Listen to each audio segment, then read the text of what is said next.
Best varicose veins చికిత్సనే పొందండి. నొప్పి లేని చికిత్స కోసం సంప్రదించండి ఎబిస్ హాస్పిటల్. ఓం శ్రీ గురుభ్యో నమః. శ్రీ మహాగణాధిపతయ నమః. శ్రీమాత్రే నమః. కర్కటే పూర్వఫల్గుణ్యాం తులసీకాననోద్భవాం పాండ్యే విశ్వంభరాం గోదాం వందే శ్రీరంగనాయకీం. నీళాతుంగస్తనగిరితటీ సుప్తముద్బోధ్య కృష్ణం పారార్ధ్యం స్వం శృతిశతశిరసిద్ధమధ్యాపయంతి స్వోచ్ఛిష్టాయాం స్రజినిగళితం యాబలాత్కృత్య భుంక్తే గోదా తస్యై నమైదమిదం భూయ ఏవాస్తు భూయః. శ్రీ భూనీలా సమేత గోదారంగనాథ స్వామినే నమః. வையத்துவாள் வீர்கள் நாமும் நம்பாவை குச்செய்யுங்கிரிசைகள் கேளீரோ பாஷ்கடலுள் பையத்து இன்ற பரமனடிபாடி நெய்யுண்ணோம் பாலுண்ணோம் நாட்காலே நீராடி மையிட்டெழுதோம் மலரிட்டு நாம் முடியோம் செய்யாதன செய்யாம் தீக்குழலை சென்றோதோம் ஐயுமும் பிச்சையுமாந்தனையுங்கை காட்டி ఉయ్యుమా ఎన్ని యుగండేలో రెంబావాయ్. రెండవ నాటి ఉదయం. ఉదయం అంటే మనకైన ఉదయం కాదు, సూర్యోదయానికన్నా చాలా ముందు. ఎంత ముందు అంటే స్నానం చేసి చెరువుకు వెళ్ళి కొలనుకెళ్ళి కొలనులో స్నానం చేసి అక్కడ ఉన్నటువంటి కలువలను కోసి మాలలు కట్టి స్వామికి అర్పించటానికి వెళ్ళే సమయానికి సూర్యోదయం కాకూడదు, అంతముందు. అప్పుడు లేచింది గోదాదేవి.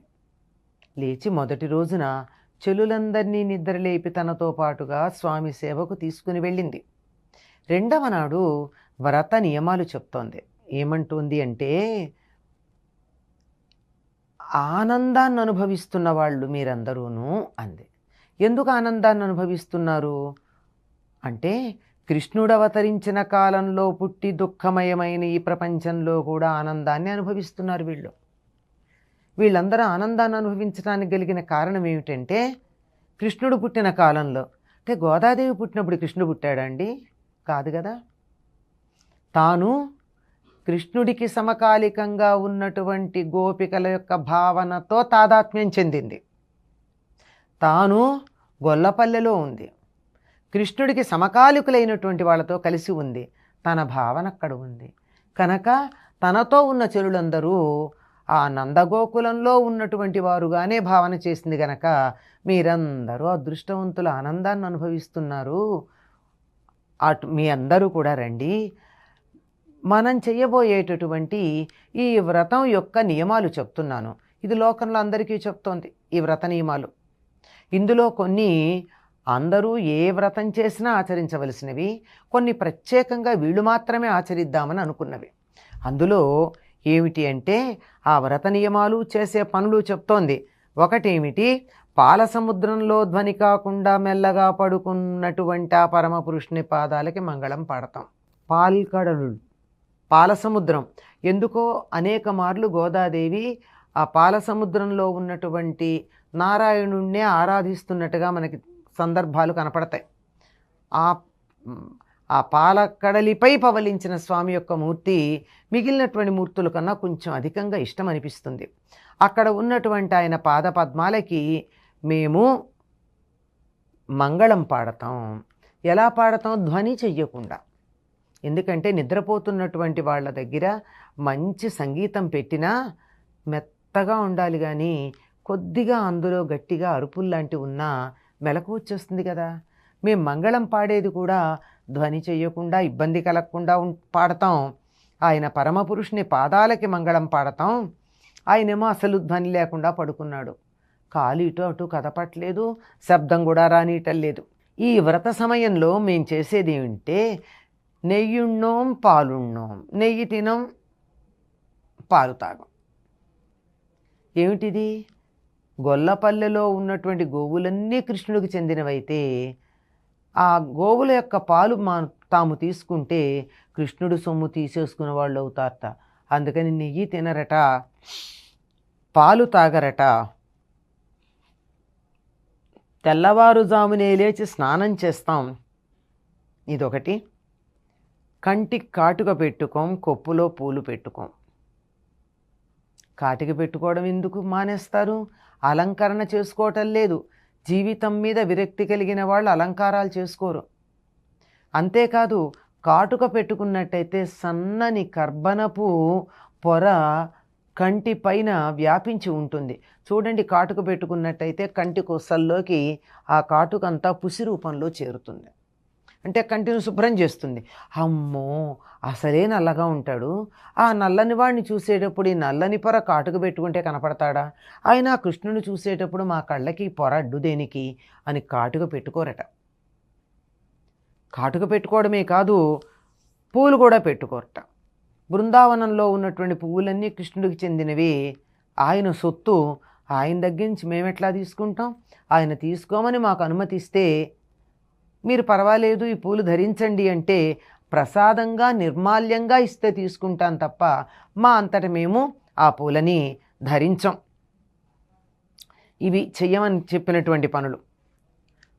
పాలు తాగం, నెయ్యి తినం, కాటుక పెట్టుకోం, తర్వాత పూలు పెట్టుకోం. ఇంతేనా? ఇంకా కొన్ని పనులు చెయ్యట. ఏమంటే పెద్దలు ఆచరింపని పనులను ఆచరించం. అంటే పూర్వులు ఎలా ఆచరించారో అట్లాగే చేస్తాం, కానీ కొత్త కొత్త పనులు మేమేం పెట్టుకోం. కొత్తగా ఏదైనా మొదలు పెడితే ఇది పూర్వులు చేశారా లేదని కనుక్కుని సంప్రదాయంగా వస్తున్న పద్ధతినే పాటిస్తాం తప్ప కొత్తదనం ఏదో ఉందని కొత్తక వింత అని దాని వెంట వెళ్ళం మేము. ఇది 5వ నియమం. ఆ తరువాత ఇతరులకి బాధ కలిగించే పనులు ఏవీ చెయ్యం. అంతేకాదు, బాధ కలిగించే మాటలు కూడా మాట్లాడం. పెద్దలు ఆచరింపని పనులు మేం చెయ్యం. వాళ్ళు చేసినవి చేస్తాం, ఇంతవరకు సరిపోయిందనుకుంటారు, కానీ వాళ్ళు చేసినవి చేస్తాంతో పాటు వాళ్ళు చెయ్యనివి మేం చెయ్యం. కొత్తగా మేము ఈ పద్ధతి మొదలుపెట్టామండి అని అనరట. సంప్రదాయం తెలిసిన వాళ్ళు ఎప్పుడూ కూడా కొత్తదనంలో తమకున్న పాత దాంట్లో కొద్దిగా మార్పేమైనా చేస్తారేమో తప్ప పూర్తిగా కొత్తదాన్ని ఏమీ మొదలుపెట్టరు. అందుకే బుద్ధుడు తథాగతుడు అన్నాడు. ఆ రాముడు కూడా నడిచి వెళ్ళేటప్పుడు ఇది ఋషులు ఆయనకి ఇది ఋషులు వెళ్ళిన మార్గం అని చెప్పిన వాటినే వెళ్ళాడు. అంటే పెద్దలు వెళ్ళిన దారిలో పెడతాం, బాగానే ఉంది. వాళ్ళు వెళ్ళని దారిలో వెళ్ళాం, వాళ్ళు చెయ్యని పనులు మేము చెయ్యం. వాళ్ళు ఏం చేయలేదో అవేమీ మేము చెయ్యం. ఇతరులకి బాధ కలిగించే మాటలు, అసత్యవాక్యాలు పలకం. మాట అయినా చాలు బాధ కలుగుతుంది. సరే, పనులు ఎలాగో ఉండవు, అబద్ధం కూడా ఆడం ఎక్కడా కూడా. ఈ 8 మేము చెయ్యము అని చెప్పారు నియమంగా. చేస్తామని చెప్పినవే ఉన్నాయి. తెల్లవారుజామునే స్నానం చేస్తామని చెప్పారు. జ్ఞానాధికులను అధికమైన ధనధాన్యాలతో సత్కరిస్తాము.